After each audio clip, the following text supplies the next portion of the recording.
the first person in the building. Good morning, Ron and Touch Base Daily family. And then we have wonderful Aya. She says, Grand Rising, Touch Base. Oh, sorry. Thank God it's Friday at Ron, Hannah, everyone, Touch Base Daily, and RLP. And then all the beautiful emojis. And third, look at Anthony in the first three. Anthony, Roland, good morning, RLP family. Then we have our wonderful Gwendolyn, Miss G, who's in the back row, who'll be up shortly. We got Amparo in the building, Grand Rising RLP family. We got Lisa in the building. She says, good morning. Did I get that up there? There we go. Let me click on that one more time. There it is. Good morning. And here we are. Here we all are. Anyway, today's gonna be a busy day. I got a long day of meetings and outings and being in the field. So when I leave you, I'll be on the road. So here we go. Let me bring Gwendolyn on. Good morning, Miss G. Good morning. Oh my goodness. Oh, it's not, you know what? I really shouldn't say that. You know what? That's just not right. Let me not say it like that. I like your jacket. Say it again. I like your jacket. Oh your my hoodie. Okay, so this is was Mr. Jack's Air Force sweatshirt that has K-Jack on there, but it was so comfy when I tried it on, I never gave it back. So yeah, it's got United States Air Force. He was like, "Is that my sweatshirt?" So I don't know about yours, but what's yours is mine. So yeah. A true wife, a true wife move. Yeah, I know, right? It's cool out, but you partner move. We've been up this morning. We have photos to get back to the food bank. That's right. You've been working on your projects too. Yeah, can I just say something real quick before you get started? There was a food bank, and it's a store, if you will, and it's on the campus of a high school. So they did a ribbon cutting for this food bank so that young people don't have to go home hungry. Like we don't really talk about how food insecurity is an everyday event. It's not just the holidays, Thanksgiving, and what have you. It is every single day. And school is where a number of kids get at least 2 meals. What? Oh, they get 2 meals. I used to say they used to get 1 meal a day, at least. You get like breakfast and lunch. And in the past, the food bank had a backpack program, and then they moved towards sending food home with these kids versus doing a backpack and what have you. And so the store has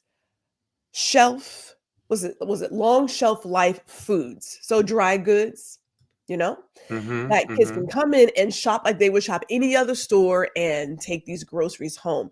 But the idea came from a young lady, a senior now in the school. This wasn't from the food bank. This young lady said, I want to find a way to feed people in Denton County. And I was like, wait, what?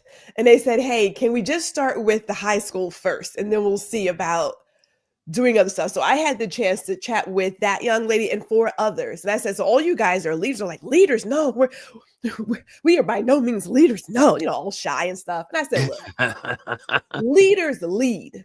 Yes. And why were they afraid? Well, why were they afraid to say they were leaders?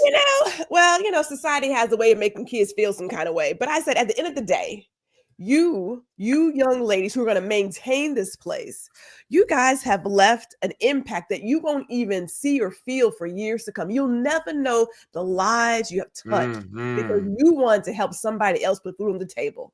I said, go ahead and enjoy your legacy. Enjoy this moment because you guys are leaders. And it just warmed my heart to see young people getting out there and doing the work. I was like, I am in great company. I said, I feel privileged and honored to be around the 5 of you. Like, I'm just like, woo. They're like, really? I was like, seriously. Man, they talk about this.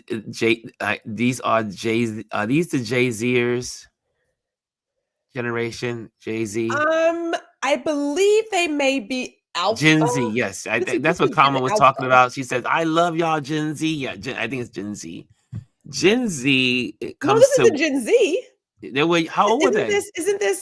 No, okay, wait. Well, where is Alpha? Is Alpha like after? Are they like Alpha's the children? Yeah, Alphas are like Alphas are not even 18 years old, I Let me don't go think. ahead and ask the machine because we can Yes, get ask it. a I don't detail think for that alphas one. have hit the machine yet. They're not in the I don't say the industrial complex. They just haven't hit the road. They haven't aged. They haven't voted yet. Gen Z, I think, is the last. Were the first to they're the ones that voted this year. I think it was Gen Z. All right, let's see here. They are born approximately mid to late 1990s and early 2010s. Yeah, yeah. They follow the millennials and they precede Gen Alpha. Okay, so they're not Gen Alpha. Yeah, Okay. yeah. Gen Zs are Gen teens are Gen Z just came of age to vote. Well, can I jump in here real quick? This is really, I love asking the machine information. The machine. I haven't given my machine a name yet. I feel like his name should be Jerome because he has like that voice. It's a black man's voice. I'm sorry. It's The bass Jerome. is in there. I was like, Is that's it Jerome right there. But some of the I'm just saying. Jerome. But some of the characteristics, they say tech savvy. They are diverse and inclusive, and they are socially conscious. Many Gen Zers are passionate about social issues such as climate change, equality, and mental health awareness. And they also put in their entrepreneurial and short attention spans. No. Look at you giving us some information on the Gen Alpha. I'm just like, wow. Anthony says, my son is Generation Alpha, Gen Alpha, and he is 9 years old. Yes, they haven't come of age yet. Aya says, is anyone watching the full moon? That's a good question. And I love how Aya knows how to answer questions. She put the cue there and she says, if anyone watching the full moon this evening, please share tips for capturing great photos. Okay, y'all. Do you want me to take a pause for this? I'm going to take a pause for this. You know why? Photographing the moon is difficult if you do not have a full frame or a crop camera that you can also use f-stops and change your aperture, change your speed, your shutter speed, change your ISO. You got to be able to change those that we call the triangle. You got to be able to move through it. You cannot take it. I mean, people have tried, and there are some that have been lucky to get a good full moon shot with a smartphone. However, if you have a smartphone and you use a Lightroom program, the camera that comes with Lightroom, inside of Lightroom, you can adjust, like I was mentioning before, the ISO, the f-stop, and the speed in the Lightroom camera for your smartphone. So if you have a program like that on your smartphone that you can adjust, and let me go back. You also can, on your smartphone, use it in your camera mode. You can put your camera in most phones now in professional mode. And if you put your camera in professional mode, then you will be able to make those adjustments also.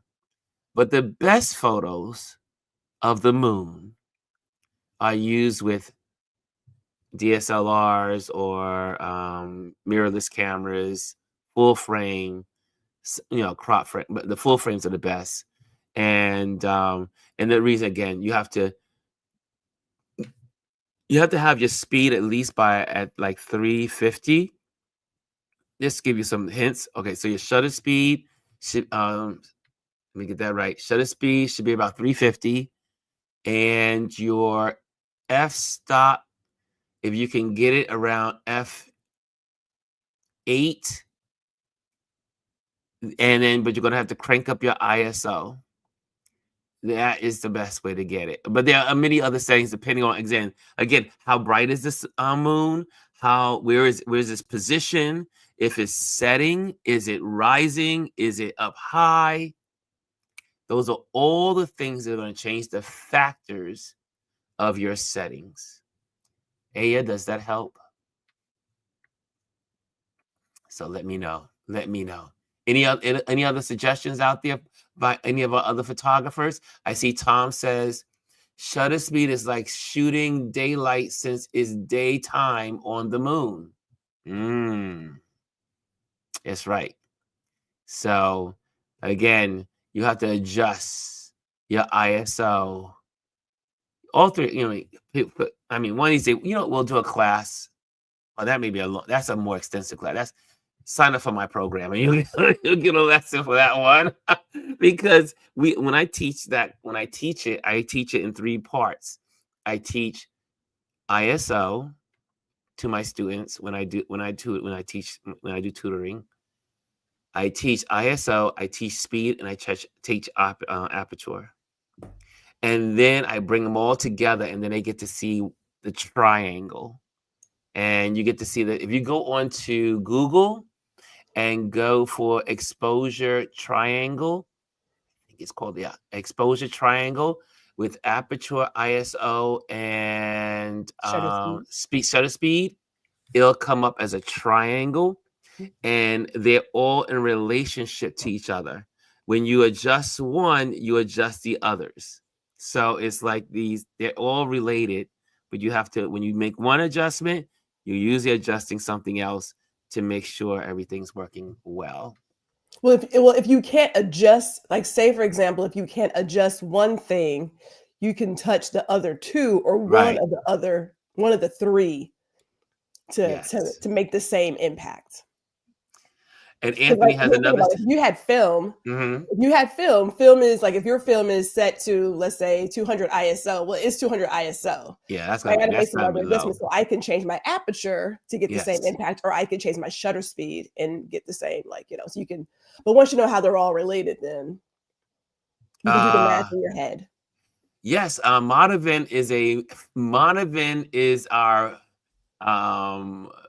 he is our, what I call him, the photographer scientist, astronomer, because he literally calculates, and he has shooting the moon down to a science.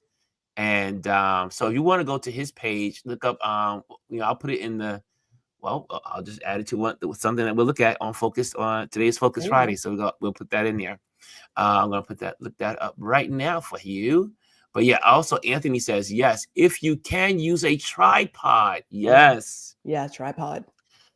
Use a tripod, set your camera to f11, keep your ISO at 100 if you can, set your shutter speed accordingly to the brightness of the moon. Ooh, that was perfectly said, Anthony. Yeah, that tripod comes in handy. If you're about the tripod sometimes. Yeah, because something that's stable.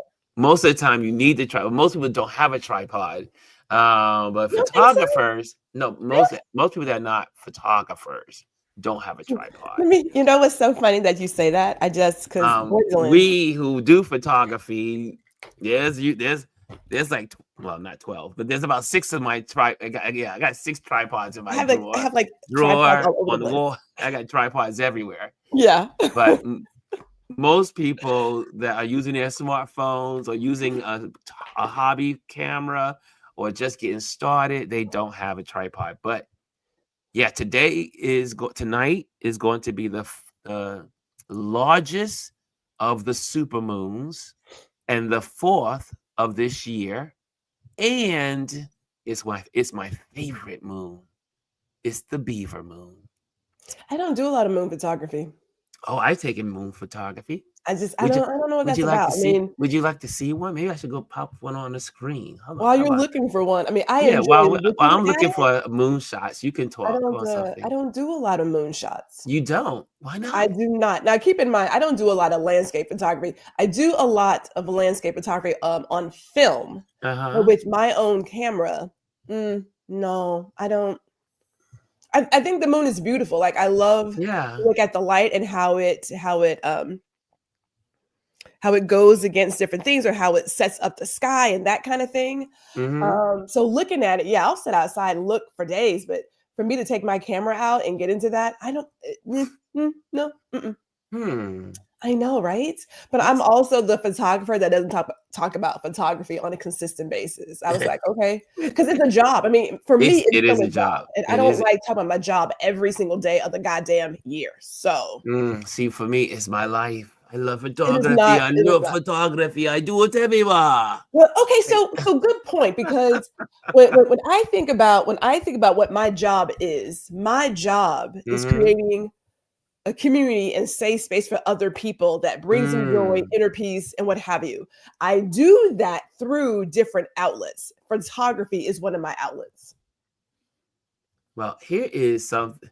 Oh, this is just these are just and I'm not a moon like for I mean that's not my forte. I just do it for the fun of it. So just that I want y'all to know. If I show you this photo, Show a the couple- photo, Ron. Just show the photo. It's okay. We're not going to I judge am your a art. hobbyist, and so We're here not we going to judge your art. go. Look at you, already making excuses. I know. What can I say? I gotta be that guy. Okay. So Well, that's gorgeous. this is a one of my beaver moon shots. And it's pretty clear. I mean, obviously, because I have the city in the background, Mhm. and then there's another one as a setting. I have one more. So I have it here and I have it here in black and white. But I do have a collection of these babies. Oops, let me pop out of there. And I do have a folder called the Moon folder. You have a And, lot of moon and shots. there's one of them I wanted to share with you, but where is that moon shot? Is it the blood moon?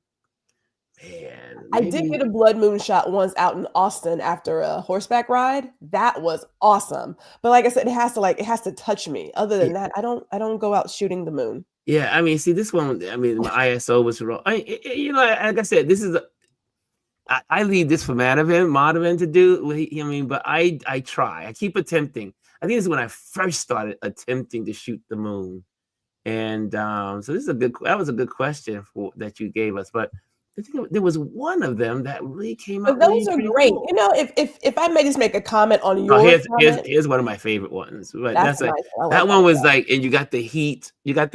So everything is like Yes. diffracted. The Yeah. moon. So That's a great one. that was going as it was heading down to the horizon. And I got lucky and got a plane in there. So I was like, yes, yes. It's So intentional.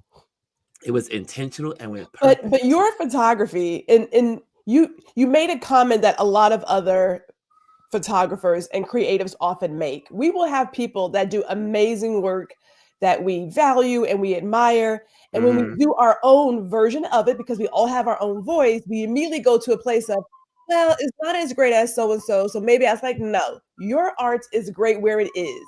Thank you, dear. If you look at it, I'm just saying, Yeah, you no, are you're saying, "Hey, right. I wanna do this better. I wanna be stronger here." You're giving yourself, adequate feedback, so but the more you practice, the better you Yeah, become. exactly.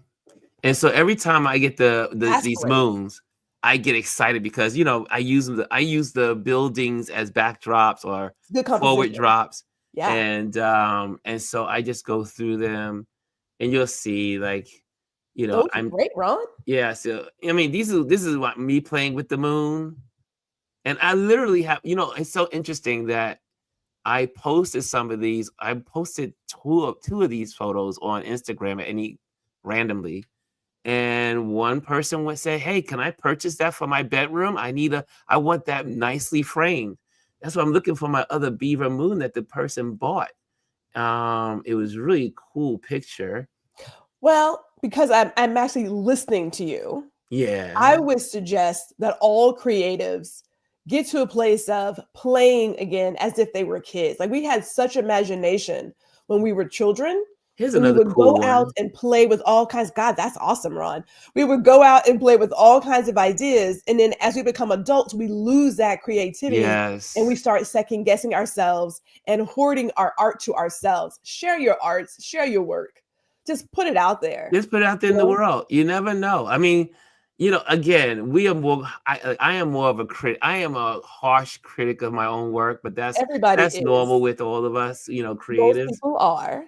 And society makes you feel that way. Society throws that message that if it's not perfect, don't put it out. Don't believe those haters. Screw those haters. Yeah, put your work out there. If it's just one person who appreciates it, well, that's one. And you only got to touch one person, so don't worry about anything else. It's very true. It's very true. This was the pink moon. So I try to collect some of these guys. You do a whole book on moons, Ron. So you out here. Look at that. Look at this one. This one was from the rooftop of this building. During COVID, we were able to get, I was able to get on my roof, and I was able to take this picture. The sun was the moon was rising, and it had just stormed. And I was like, oh my gosh, am I going to get a picture? And that's why you see at the very bottom, there's some cloud cover. But yeah, so again, you can play with you play with it. But those settings will help you that Anthony just gave you. That's a good place to start. And I'm going to post that there again. There you go, from with Anthony's suggestions. And then you just kind of move around and make it happen. Okay. Wow, that was a good. That was a good. I was like, what did I do? I went dark for a while. I was like, what did I do? Did you cut off your light? I don't know. No, I don't know what happened. The camera was like, "Are you gonna stay still?" I just checked one thing. And it was like, "I'm turning you off. Don't do that. Don't do that." You want to see? Since I just stumbled upon it, you want to check this one? I mean, this one. Nice. This one was the rainish feel. This was truly I thought about you when I photographed this, believe it or not. What, the purple? Yeah, the purple. The purples and the pinks? Anytime I see purple, I think of you. I say, because you are the Purple Rain girl. People think, and I've said this, I am a Prince fan. I am. However, I don't do janky Prince paraphernalia. I appreciate his poetry, his writing, the way he puts together music. I'm not doing Prince sneakers and stickers and all that other stuff. People keep tagging me. It's like, I don't know why you tag me on that, because that's whack. Yeah. Now, I never tell them that, because that would be wrong. But it's not. But you need a Lisa said you need a moon book. So can we just jump on that? If more people shared their creativity, shared their art, we said it before, it's the grocery store mentality. There are aisles with bottles of water and, I said, wine, bread, and peanut butter. You can put yours out there. There's room for your art too. Yeah, let us not sleep on our gifts. The world requires us to share our genius. It requires it. This is very Somebody true. out there needed to see your moonshots today to inspire them to get up and go do it, or to do something else. But we got to share our art. Like Tom did this. He did this oil and water. Is that what it is, Tom? It's beautiful. I was like, oh my God, that's amazing. At least share your work. Do a moon book. Okay. I'm gonna put that. That collection is easy because you better believe it. I am all excited about tonight. The moon will set roughly. Computer, what time is the moon setting? From space.com. Sun and moon will both be above the horizon until the moon sets at 3:03 p.m. Yeah, so it's gonna be perfect. It'll be 3 o'clock, just after 3 o'clock in the morning. So I will get ready about 2:30-ish. I got my tripod, but I don't really use my tripod that much because I have my window sill and I use the window to rest my large lens on it. Mm-hmm. And I'll take some new photos. And I mean, that's what I love about living here. Because I got these, the moon is everywhere and the sun is everywhere. So the sun sets. Isn't the moon and the sun everywhere? No, I mean, like it lands in different places along the horizon. Lord have mercy. My bad. Okay, I'm gonna get it together. Anyway, who's into the room since we've been talking about the moon? That's my thing. I love the moon. Oh my God. I really do love the moon. The moon is one of my favorite things. Dr. Tachi's in the building. She says, wow, great tip, Anthony Rowland.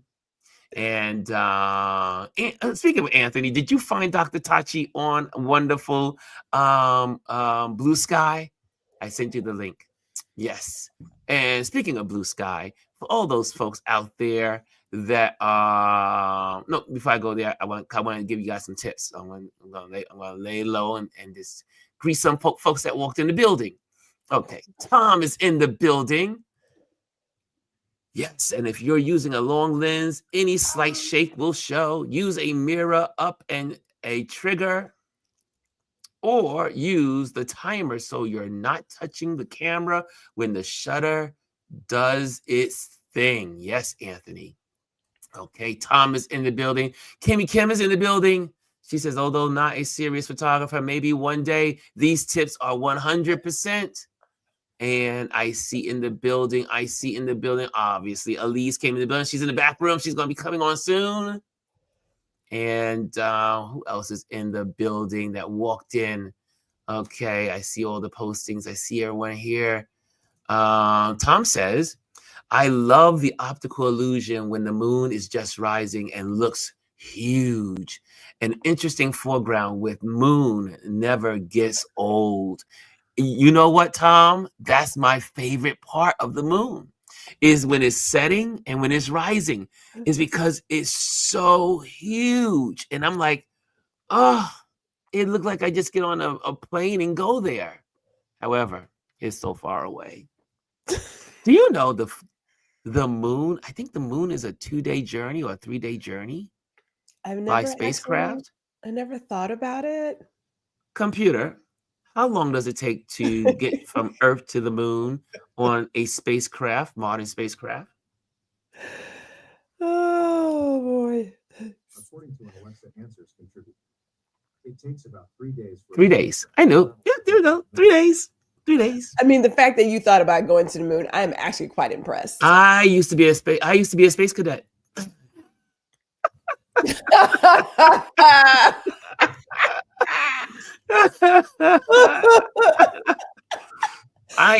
a space cadet. My auntie and my cousins will tell you I had all of the books on all of anything in space. I knew about the moons.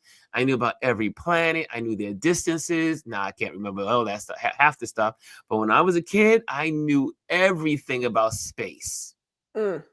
Alpha Centauri, the Orion.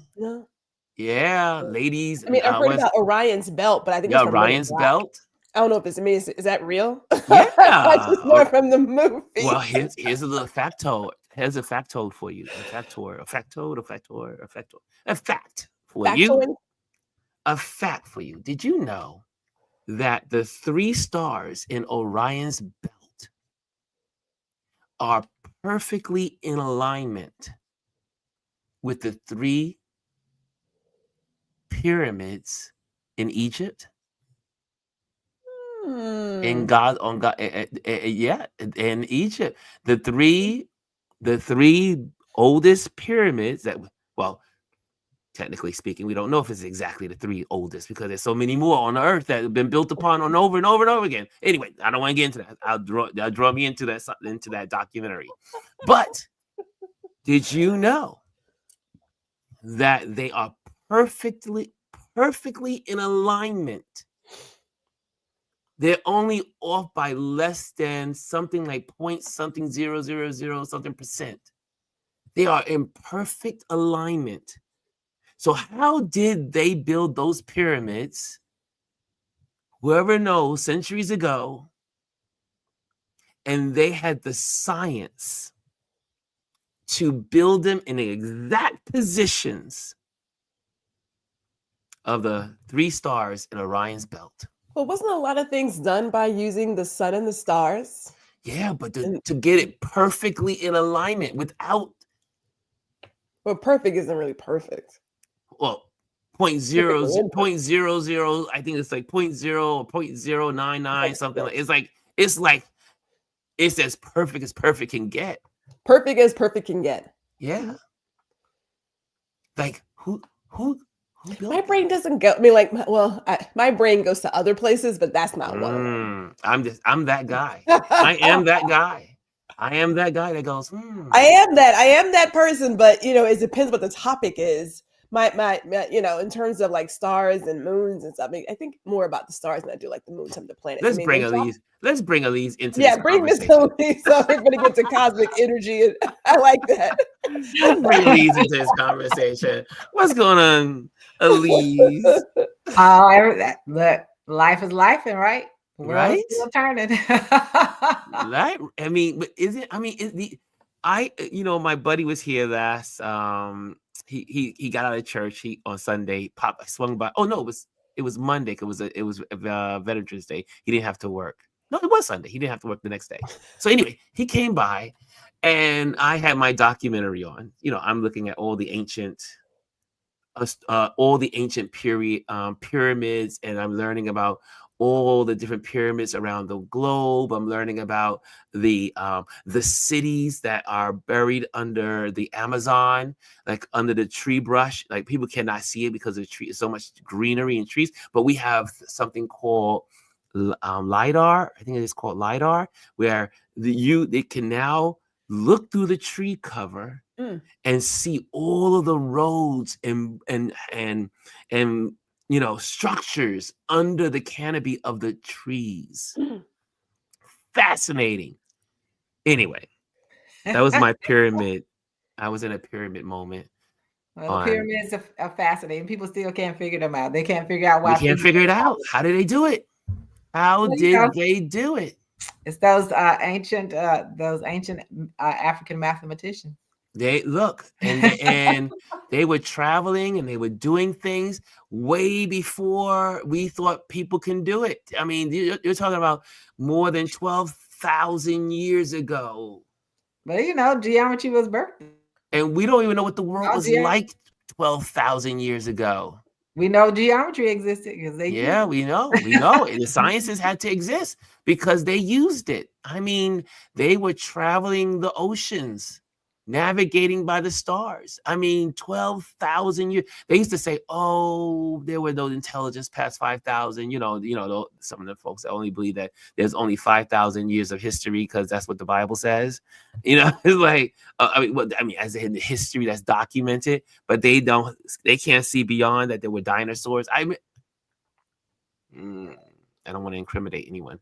That I knew a woman. I knew a woman that she did not believe in the dinosaurs. And I said, ma'am, with all due respect, I was obviously a child, like a kid when she said this.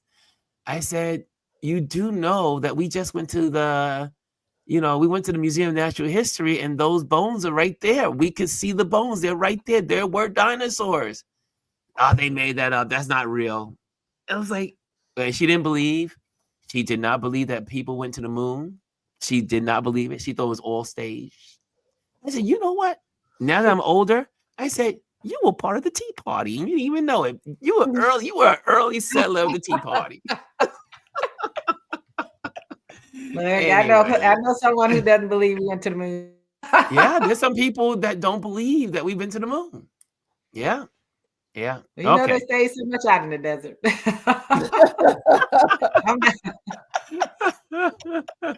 So this is Focus Friday. So we got a couple of things I wanted to bring to you. And if you have a Focus Friday link that you want to share, make sure you put a FF, Focus Friday, and then YouTube, the link, IG, the link, so that way we can do it. But there was one I definitely wanted to share with you, and then we'll do the blue sky at the end. So here we go. I gathered a bunch of stuff for you guys, so I may just go through it. I mean, you probably just say, Ron, just go for it, just go for the ride and just do it. But let me show you. I follow him, but maybe you don't. I know some of you do, and I want to share this. So I have a folder on my Instagram called Focus Friday. So when I just see things that are fascinating that to bring to Focus Friday, I can bring it to you. So here's one right here. Hear another word from a Trump supporter about DEI, affirmative action, or meritocracy after they voted for Donald Trump to be the first person ever elected president with no experience in government or military, voted for him again in 2024 as the first convicted felon ever elected president, allowed J.D. Vance to become vice president with no experience in elected office until last year, and now picked a white Fox News host to replace a black four-star general as Secretary of Defense. And for Attorney General, the nation's top law enforcement officer, they picked an insurrectionist who had to abruptly resign from Congress this week to stop the release of an ethics report after allegations of misappropriating campaign funds or personal expenses, illegal drug use, sharing sex videos on the House floor, sleeping with a 17-year-old, and child sex trafficking. It's not about qualifications. America's never cared about qualifications or meritocracy.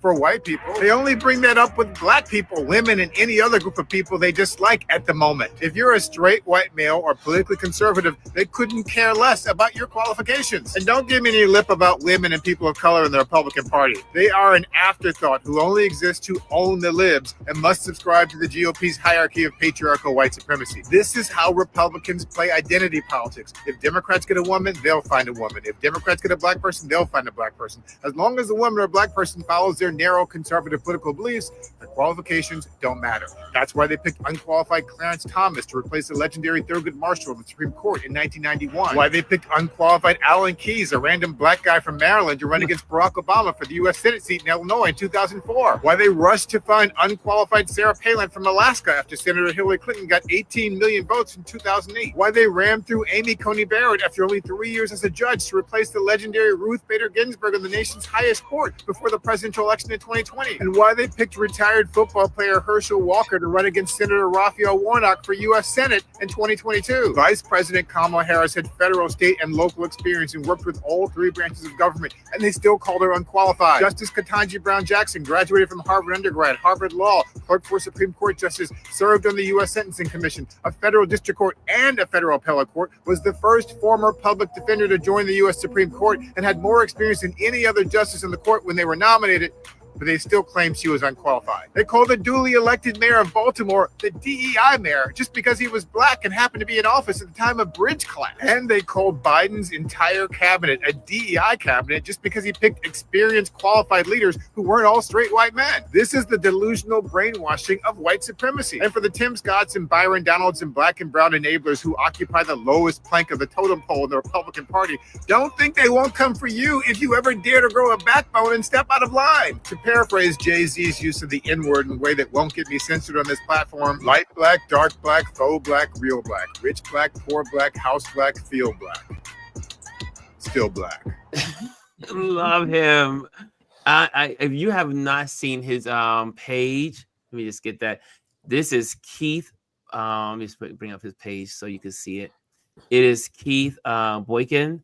And he's an author, and he does a lot. He appears on CNN, MSNBC, he shows up in different places, in different circles, but his page is full of smart, intellectual challenges to the status quo, and really he digs into a whole lot. I mean, you could stay on his page all day and learn about politics, learn about history, learn about administrations of past, administrations forward, administrations now. You can learn so much. Keith, love this guy, love what he does, and he continues to educate people. Anyway, any of you ladies have anything to say about that? Do anybody? I know. Elise, you are you on? Did I lose Elise Hart? My bad. Got the wrong one. There we go. I took off the wrong thing. Elise, are you following his page? Yeah, and I watch it. I see him on TikTok and on Instagram. Yes. Yeah. And I mean, he said what needed to be said. Everything, right? Qualifications only come up with the most qualified people. Not if you don't agree with them, they're not looking for people who are well educated and qualified. They're looking for people who are loyalists. They're looking for people who would do anything they tell them to do. They're not looking for those people. And I've always said, when they talk about DEI, they are the DEI hires. They are, because who would pick them normally? What Mm. job would they get? This, Mhm. I mean, you look at Guess. He has basically little to no legal experience. And you know, now you want to put him as AG, and then his assistant AG, he's thinking about making his own lawyer, the assistant AG. So Oh, I mean, it's the people need to hear it plain. insanity. The insanity. Yeah, people need to hear it plain. And then the last part when he said, it doesn't matter what black you are, you still black. Your money has no meaning to them unless you. All they want is to use your money. They use you. They don't care. Mhm. And he have all those black lemmings, the loyalists who followed him, and their memes now. People are making jokes about them because they're like, "Where's my cabinet post? Did you really think? Did you really think?" I was like, you didn't get that black job. No, you didn't get that black job. First of all, they letting you know this is not what they consider black jobs. Yes. So anyway, Gwendolyn has submitted. This is a look at Tarrant Area Food Bank. Yeah, I'm gonna spotlight my this. charity of Mhm. choice. I'm gonna spotlight it. They have a YouTube channel and they also have their Instagram channel. And I just want to spotlight them because, you know, there are a number of organizations out here doing the work in the community. And Tarrant County is really big in Texas, so it's not just like, you know, Arlington and Fort Worth. It's a huge area, and so we are working on getting more information out. Especially if you are on YouTube or Facebook, whatever, you can get recipes to reuse food. So not only are they looking to feed people, but we're also telling those who have access to not throw food away and to reduce food waste, which I hate wasting good food. So they are my account of choice because they are doing some really good work across the board. The Supplemental Nutrition Assistance Program, or SNAP, helps families buy the food they need. SNAP is for low-income individuals and families. Even if you're working, you may qualify for SNAP. SNAP can be used to buy things like bread, meat, fruit, vegetables, and dairy. You can buy food at any convenience and grocery store and online from retailers that accept SNAP. Apply for SNAP at yourtexasbenefits.com by calling 211, visiting a local Health and Human Services benefits office, or at a community partner organization in your area.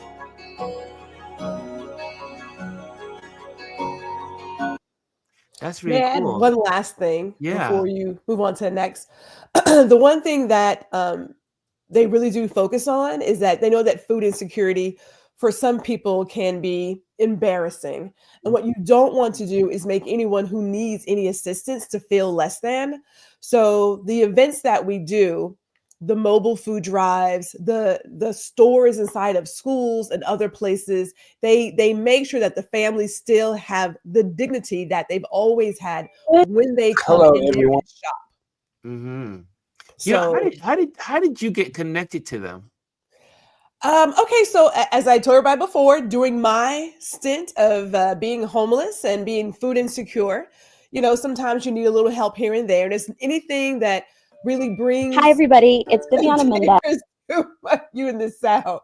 Brings tears to my heart is like, you know, food insecurity in kids and adults being impacted by that. So when I thought about how I want to be more active in my community, one, I wanted to use my photography to do that. So I am the volunteer photographer. They lost all 6 of their photographers after COVID. And these folks were truly volunteers. So they just use like a camera.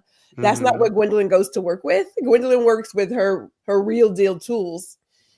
So not only were myself and my husband donating money to the food bank, I decided I'm going to go one step further and donate my time. But every customer who comes through G Photography, 5% of what they purchase goes automatically to the food bank before anything is taken off, like operating expenses. So, I mean, I have a thing about food insecurity. I've dealt with it as a kid, dealt with it as an adult, and it, you know, if you're hungry, it's really hard to kind of get through the day. It just is. So that's one of my top charities is Tarrant Area Food Bank. So.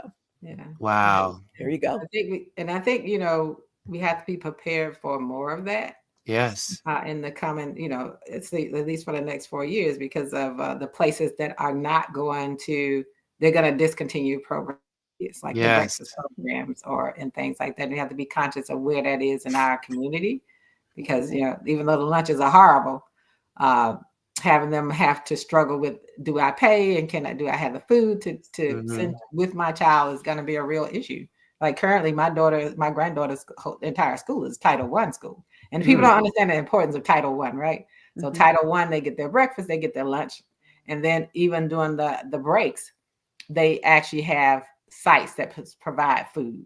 Like wow. And then the Christmas holidays, they actually have certain schools and facilities that are open that feed the community. And those are things. Elise, I'm going to. What creates these titles, like a Title I or a Title II? What's the difference between a Title I, Title II school? So Title I is based around it's all around incomes and that kind of thing. So Title I school, the majority of the students are living at or below the poverty level. Okay. And so those resources, they get extra resources, and that's where that's what people don't understand about the Department of Education. We have to come on one day and really explain the purpose of the Department of Education. I am so down for that, because people don't understand the Department of Education is responsible for getting those resources to the schools in need and communities that are in need. So Title I dollars actually come to the states from the federal government Department of Education. That's what the Department of Education does, is provide resources and guidance. And so those Title I resources come to the school districts, and the school districts look at the communities and they distribute those funds accordingly. So those funds get extra funds because the students in there have more. And that's how Title I operates. So you may have entire schools, because the majority of the schools, the higher percentage of the majority of the students, it could be anywhere from 75 to almost 100% of the students are students who are in that category. So the entire school becomes Title I. Wow. And then you have some students who receive Title I because of that. So they have free or reduced lunch as individual students. And here you just have your student ID, and you put your student ID in there. They don't know, like other students don't know anything about your category. You just put your ID in. And what DC did was to make breakfast free for every student in the district. It didn't matter where you live. So that's what DC did. And so that's what, as they come back and they get rid of the federal Department of Education, they're going to go back to where the reason all of these things were created, because they had all these block grants. Yes. So they're going to go in block grants. So, people who are in I always go to Jackson, Mississippi, or wherever you want to go. If you're down in those places, you were a Title I school, they could decide to take the dollars because it's in a block and not give those dollars to you. Wow. They can now distribute the dollars where they want to distribute the dollars, which is what happened to Jackson, Mississippi, when they had their water issue. They gave the money for the infrastructure to the suburbs and not to the city that needed it. Wow. So they can decide it's going to be up to the states where the funds go. Right now, the federal government has guidelines and it directs and it knows where those communities are. Yes. All of that's no longer going to be there, because you're not going to have anyone who is making sure the guidelines are followed. There will be no guidelines. There'll be no guidelines. It says back to the states. Back to the states. So that's how it's decided. And so Title I schools, we have quite a few Title I schools in DC because of low-income students. And so they get free lunches, and everybody gets the free breakfast, but they get free lunches included in that. And then if they stay in after school programs, they also provide what they call supper. They're in one of our after school programs. So they send food in the evening for those students who are in after school programs. Those things, DC will probably do their best to keep it, but I know, part of their thing is to punish DC. Yes. So that's the part we're going to have to be concerned about in DC. But that's what those resources do. And that's what people have, basically the people who put these maniacs in place, that's what they have voted to destroy. And they don't understand it because it's going to impact their children. It's going to impact everyone. Yes. You're living in West Virginia. I want to take you to the next. Mississippi. It's going to impact you and your children. I'm gonna take it to the next video because that sounds like we definitely need to kind of like do a Focus Friday just on that alone. People just need to understand what the Department of Education is and is not. Wow. Here's something that was really fascinating to me. Oh, hold on a second. Here we go. I'm gonna get this on the screen for you. Check this out. This is another page. I like this page. It's called Africa Giant. Africa Giant. Here we go. Certified professionals in the world. At just 10 years old, Emanuela Mayaki was hired from Nigeria to the UK to teach coding to pupils in her age group in Southfield Primary School, Coventry, England. And at only age 13, the tech prodigy set a record by becoming one of the youngest students ever accepted into the university in the US. Extraordinary. Emanuela was accepted into the program for the exceptionally gifted, PG, at Mary Baldwin, United States, to study computer science. Her love affair with computers began at the tender age of 7, quickly evolving into a mastery of programming languages from HTML to Java. By 11, with her innovative spirit, she developed a mobile app and website called CodeKid, an ICT academy in Abuja. Empowering young girls with coding skills, Emanuela has been named one of the youngest Microsoft certified professionals, nominated as a STEM icon, and even recognized by the United Nations as an SDG ambassador. In a world where tech giants are often seasoned adults, Emanuela, who is now 14 years old, shines as a beacon of youthful brilliance. Meet one of the youngest Microsoft certified professionals in the world at just 10. That is, and so what this is this platform. Let me just see if I can just go to, I'm not going to play it. 10 out of a billion African. Go straight there too. This is the page. It's called Africa Giant. And what they do is they go through all of African people of African descent all over the globe that are making a difference on our planet or have made differences. But most of these people that are alive, that are making differences, and I mean like really like scientists, kids that are graduating Harvard, and all these fascinating individuals, basketball players, boxers, military people, Marvel comics, actors, actresses. It is the most fascinating page on Instagram. And so if you don't know about them, this is called Africa Giant. They have about 86.8K followers. I mean, I could stay on this thing all day long because it has so much information, and you learn things about people that you never knew even existed. You're like, oh, these amazing people right here on Earth right now in the African descent, the African diaspora. There's everyone there is right here. They make a good job of highlighting them in such a beautiful way. Anyway, just wanted to share that with you guys. And anyone out there have anything that I don't see any other FFs out there. Gwendolyn or Elise, you have anything that any other ones you have? I do have more. I don't have any others. I haven't been on social media that often. Yeah, I'm about to disconnect real. Like in 2 weeks, it's out. I'm out. I'm done. Here's another good one. For all of the people out there that are interested in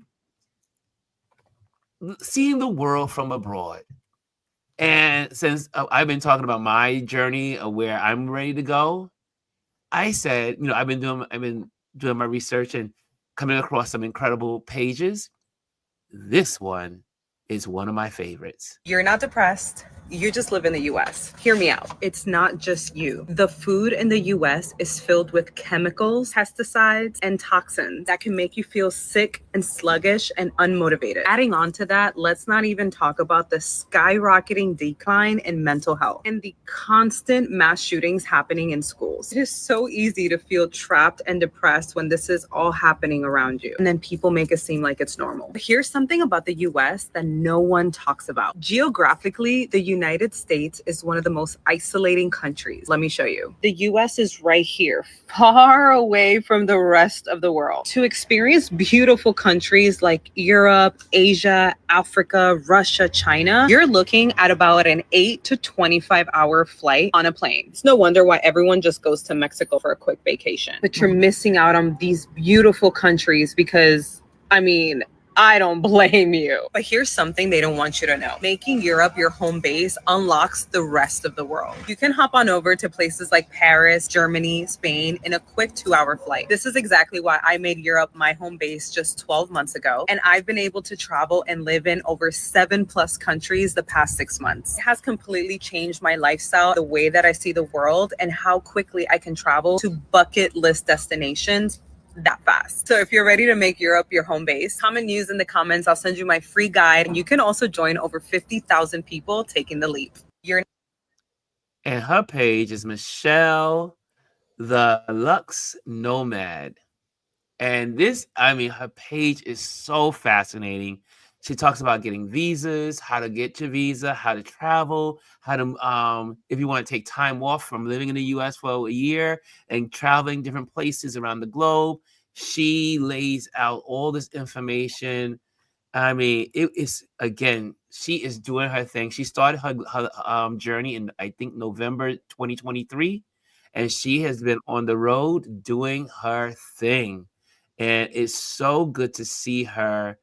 And I was like, oh, I am in. I'm gonna reach. I have to reach out to her. But I am just like, wow. But again, you can go through a lot of this stuff. She did one. What was the other one? I'm not gonna go through all. I want to make sure we get through other stuff. But if you're interested in travel, even if you just want to get travel tips, and this is pretty much, like I said, to go longer than a week or two. This is if you want to travel for a month at a time in different places. Go for it. And when I grow up, maybe I'll do that. Elise, I think I sent it to you personally. There was a couple of people that I sent it to personally because I was like, Elise and her husband could do this. And so, anyway, I think they're great. Let's see here. I see here. Let's go now. And for people who are going to be traveling next year, will be when we have to have the visa for the Europe for Europe. Yes, it'll start next year. We have to have a visa. You can do it online. They say so. It's supposed to be quick, but yeah, we're gonna need to apply for that visa for next year. Here's another page that I fell in love with, and this one I'm gonna bring to you. Excuse me, sir. You look super confident. I love that. What makes you confident? I love myself. That's one thing. Confidence. It's a loop. The more competent you are, the more confident you become. Keeping the promises that I make to myself. This makes me confident because I trust myself. So I have no problem doing anything. Wow. If we can go back to your childhood, what has been the biggest struggle you dealt with? Going full out, I will say. I knew I could. So I will tell my younger self, just go all in. Just don't doubt yourself, just go all in. At the best case scenario, you win. The worst case scenario, it doesn't matter. What do you think was holding you back? Lack of confidence, which I have now. What was a compliment you received that stood out to you? You're special. Everybody's not special to everybody, but you're always special in a way. And once you find that way, you can just roll with it, and it's going to give you a boost of confidence and a boost of self-esteem as well. Advice to your younger self? Follow your intuition. It comes from the guts, and this is beside everything else. And you're always right when you follow intuition. What was your name? Loic. Yes. I'm David. It's a pleasure pleasure to meet you. Thank you for stopping. Excuse me. This is the confidence heist. And what he does is he walks up to people all over New York City. I think it's pretty much New York City. At least the ones I've seen is New York City. And what he does is he sees people that are just walking in their confidence, and they just walking. They're walking with their stride. He probably has crossed Gwendolyn's path. Gwendolyn has that walk. When you see Gwendolyn walk, she walks like she is in command. It's not. So It's these- not like. It's not like she. It she is. is. It is. Gwendolyn is in command. She is in It command. is, Excuse yes. me, Gwendolyn. She walks in her position of being in command. There you go. Anyway, this page is really great because it really is good for you. I mean, when he just walks up and talks to them, asks them several questions about their confidence, and they're walking confident, and they're looking confident, and what caused them to be confident. And it makes you think about a lot of stuff that you're like, you know what? I need to walk in my confidence. Or I didn't think about that area of my life. Like he was just saying, someone gave him, he's walking in confidence because someone gave him, the words and saying, hey, you could do this or something, but it's a bunch of these different interviews. I think this definitely inspires and definitely encourages people, and is truly a blessing. Yeah. And he said the words at the beginning that I share with a friend of mine all the time. I said, you are confident and competent. Oh, say And it again. Say it one more time. All the time. You are confident and competent. Because people need to understand that those two go together, and so many of us don't. We kind of question ourselves, and we don't know what's coming from a lack of confidence. Because I know I had this discussion about that imposter syndrome, and imposter syndrome. But see, most people receive it as saying that. So imposter means I'm trying to pretend to be something. That's not the problem. You and Gwendolyn, y'all soul sisters. Confidence to be who I am and walk into who I am. I'm not trying to be anyone. To me, to say I have imposter syndrome is I'm trying to pretend to be something else. I don't have imposter syndrome. I have suffered from low self-esteem and lack of confidence. Mm-hmm. To me, that's not an imposter. That's something I had to work on myself. So that's why I don't use the phrase, just simply because that's what I truly believe. When you say that I have imposter syndrome, that means you've been trying to be something that you're not. Ooh. Where you really do, if when you dig deep, you lack confidence, and you suffer from low self-esteem for whatever reasons that you came up. And I have identified those things. And so we have to walk in confidence and competence. And I understand that I'm competent. I know that I'm confident about what I say because I'm competent in what I know. Mm-hmm. Mm-hmm. Well, Speak it. I don't know what thoughts on that, but may I add one? Can I say amen? Amen. Church will say amen and pass that collection plate. Let me just add one more thing to that, and I'm not going to continue down the path. Don't get G started. With Miss Elise, we've already had that conversation. Yes, we know how G feels. You and I were talking about energy. I was speaking about energy, how in the world of New York, I can be walking down the street and someone will stop and say, hey, can you tell me where this is? Because when you are confident and competent and you actually understand just how great you are, people feel that energy and they are attracted to it. When you're kind of funny, people also feel that too, and they shy away from it. Right. I am a stranger in a city full of strangers, and yet and still, people will stop me and ask for directions, ask for this, ask for that, because they feel it and they're seeing it. Now, my last thing is my grandmama always told me, she told all of us, whether you have a nickel in your pocket or just lint, you always walk into every space with your head held high. Can't nobody tell me nothing. Yeah. I mean that. You can try. If your feelings hurt. But that's the one thing you learn. I was like, when I walk into a store, I don't care if it's Tiffany, I don't care where I walk into, I belong. And I tell people quickly, I think you need to ask someone else because right now I don't need your service. I think I know what I'm doing. But I walk into every store like that.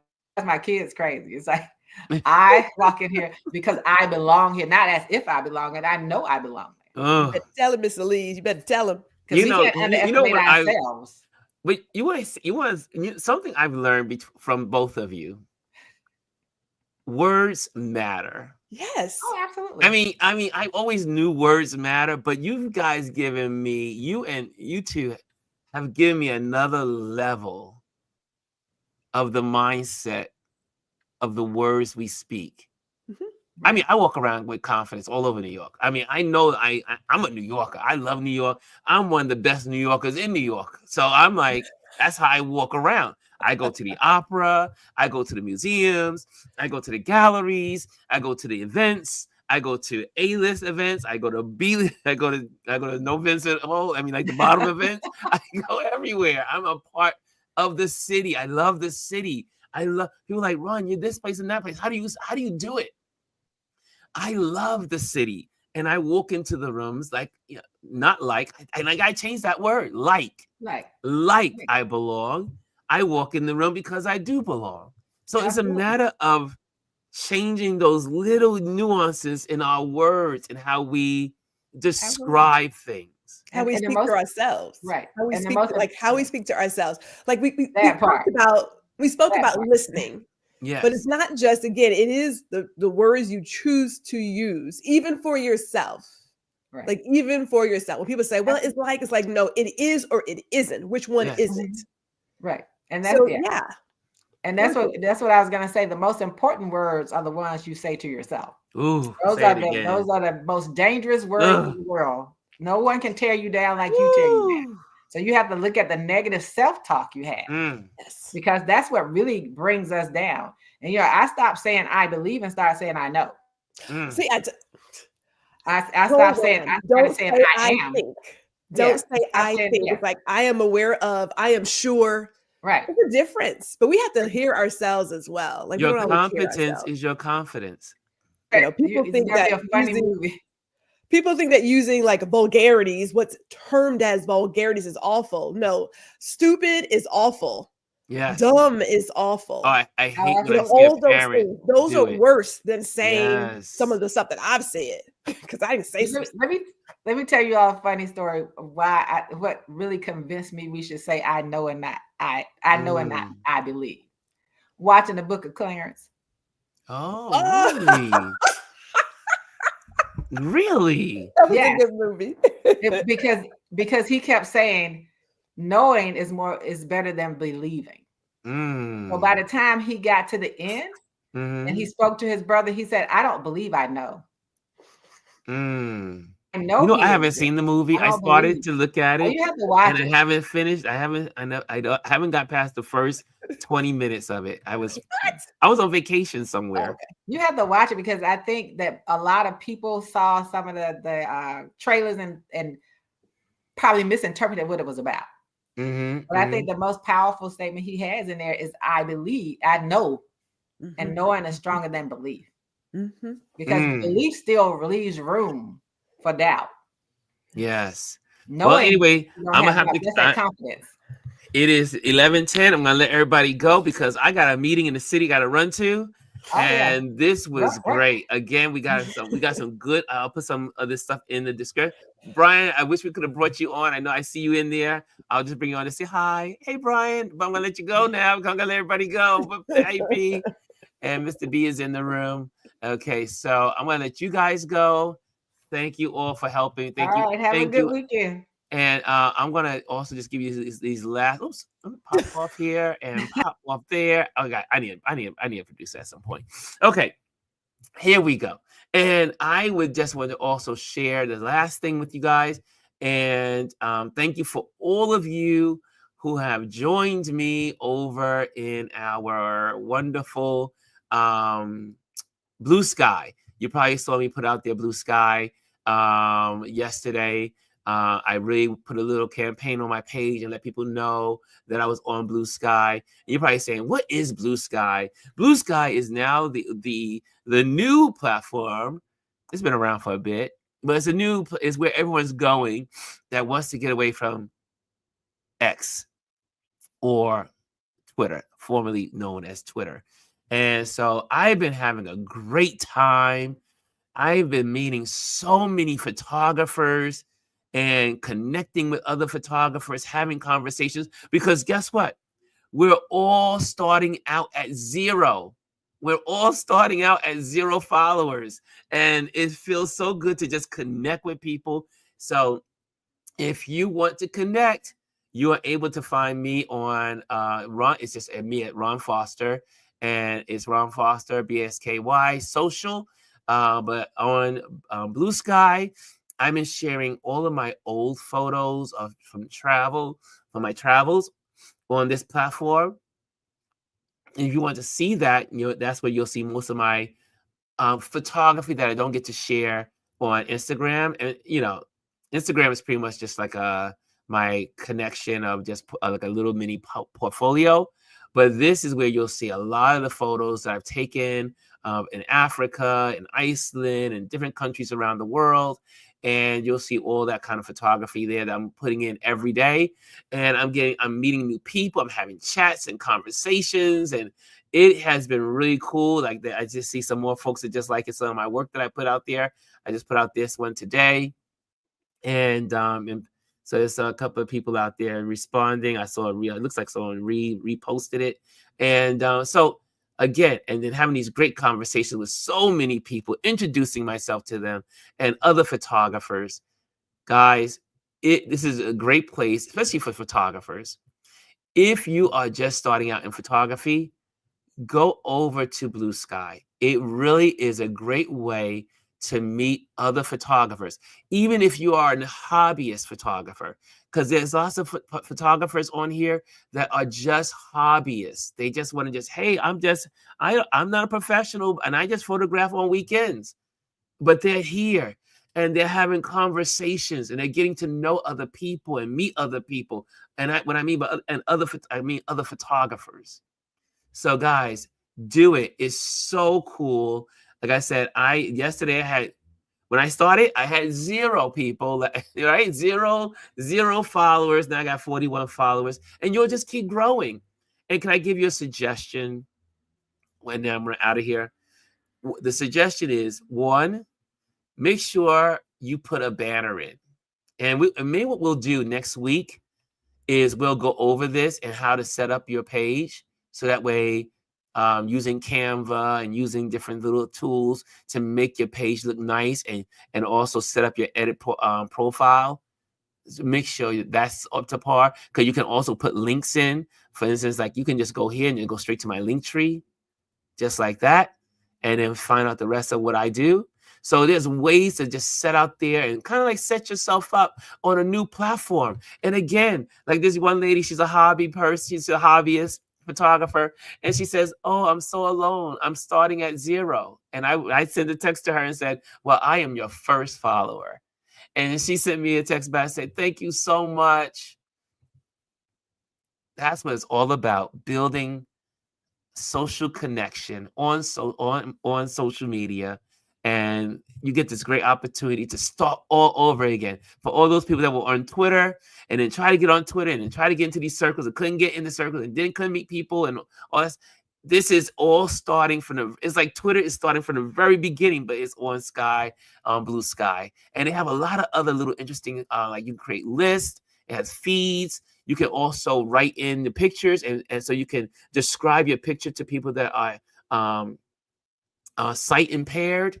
So it's really, I love it. I've been on it for 3 days. Today's the 3rd day. I'm having fun. I'm connecting because everybody's at 0.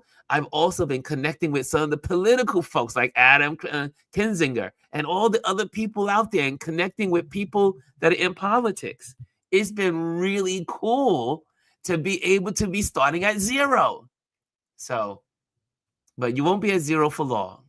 Okay, so get out there and do it. So that's my thing. I can't believe it's Friday, y'all. It's already Friday. It's the weekend. Do something beautiful. Do something you love. Do something that you care about. And most of all,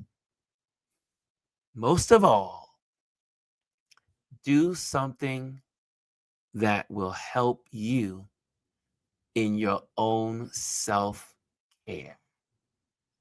Do something for yourself this weekend. Take time to give yourself a hug.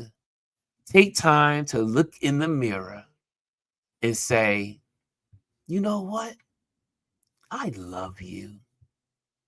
You know, that's one of the hardest things for people to do is to look in the mirror and tell themselves, well, not Gwendolyn, not Elise, but to look in the mirror and say, I love you, and point to yourself.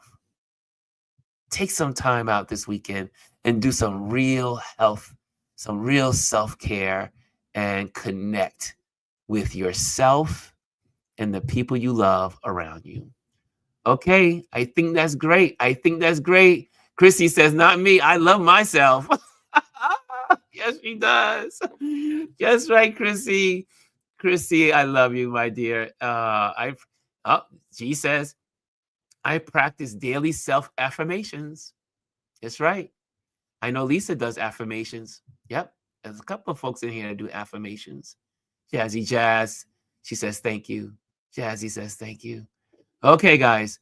And I will see you guys on Monday. Take care. Have a great weekend. Later.